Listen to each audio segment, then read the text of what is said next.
આપ કચ્છ પધાર્યા છો અને મીડિયા સાથે વાતચીત કરી છે, શું ઉદ્દેશ છે, શું વાત કરશો?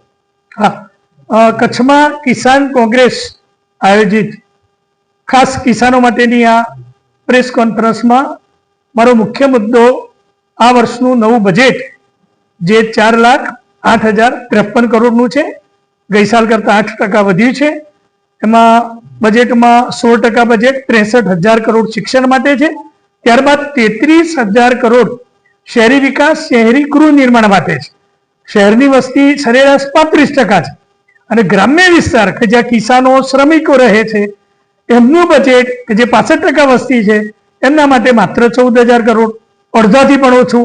આ એક ગ્રામ્ય વિસ્તારો અને કિસાનોને અન્યાય થયો છે. બીજું, કૃષિ વિકાસ માટેનું જે બજેટ છે એ 6%, 24,000 કરોડ છે.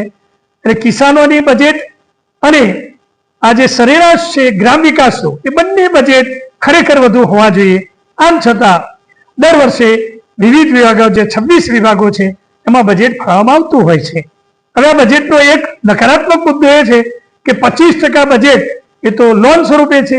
વિદેશી જે આપણે હુંડિયામણ રહીએ છીએ કે જેનું વ્યાજ કે મૂડી ચૂકવી શકતા નથી, કારણ કે 1995માં 36,000 કરોડ દેવું હતું.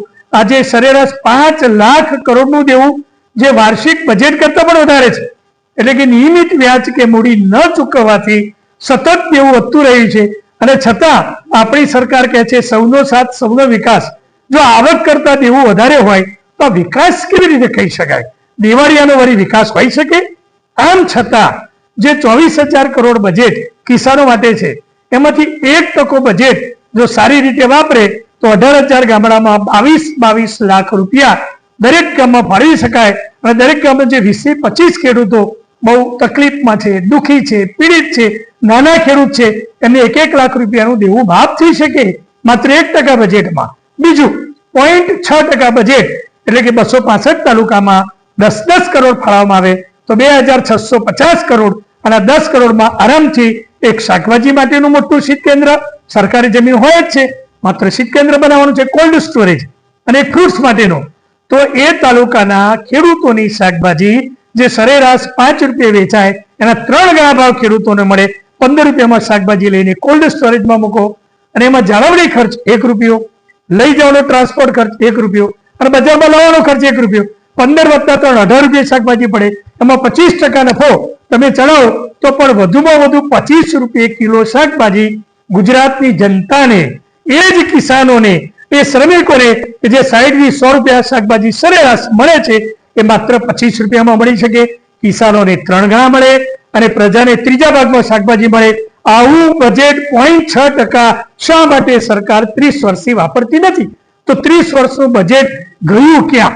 અને આ સિવાય જે સિંચાઈ માટે, જળ સંપત્તિ માટેનું બજેટ જે 14,000 કરોડ છે એમાંથી કુલ બજેટ 1% 4,000 કરોડ 265 તાલુકામાં સાહેબ 15 કરોડના 3 મોટા તાલુકાના 3-4 વિભાગ પાડી શકાય, 3-4 મોટા તળાવ બનાવી શકાય. જમીન છે, તળાવ છે જ, જે મોટું તળાવ છે એને ઊંડું કરવાનું છે, લેવલ બનાવવાનું છે અને પાળા બાંધવાના છે. તો આખા તાલુકામાં જે કિસાનોની જમીન બિનપિયાત છે, આજુબાજુમાં તળાવ, કેનાલ કે કૂવો નથી, તો આ મોટા તળાવના પાણીમાંથી એ ખેતી કરે તો 3 સિઝન પાક લઈ શકે. ખેડૂતોની પણ સમૃદ્ધિ વધે અને રાજ્ય સરકારની પણ આર્થિક સમૃદ્ધિ વધે. તો સરકાર શા માટે 0.6% બજેટ એ 30 વર્ષમાં વાપરતી નથી? તો મારો પ્રશ્ન આ છે, દર વર્ષે બજેટ તો વધતું જ જાય છે, 26 વિભાગોમાં ટકાવારી પ્રમાણે ફાળવાય છે, પણ 1% બજેટ પણ ઈમાનદારીથી સારી રીતે વપરાતું નથી. વપરાય તો આટલું બધું કામ થઈ શકે. તો સરકારને વિનંતી છે કે ભાઈ દિવાળીયાનો વિકાસ ન હોય, તમારું દેવું વધે છે અને બજેટ સાચી રીતે એક પણ વિભાગમાં 1% વાપરો તો ખરેખર વિકાસ દેખાય. તો પ્રજા ટેક્સ ભરે છે પણ પ્રજાને માટે સાચા અર્થમાં બજેટ વપરાતું નથી, એટલે પ્રજાનો વિકાસ થતો નથી. ક્યાંક પક્ષનો કે નેતાઓનો વિકાસ દેખાય છે, પ્રજા ત્યાંના ત્યાં જ છે. એટલે આશા રાખું છું કે આ મીડિયાના માધ્યમ દ્વારા સરકાર સુધી આ વાત પહોંચશે અને સરકાર વિવિધ વિભાગો ચોક્કસ રીતે, સાચી રીતે, ભ્રષ્ટાચાર કર્યા વગર 1% બજેટ વાપરશે તો પણ પ્રજાને ખુશી મળશે, આનંદ થશે. અને આખરે આ સરકાર એ પ્રજાના મા બાપ અને ટ્રસ્ટી છે.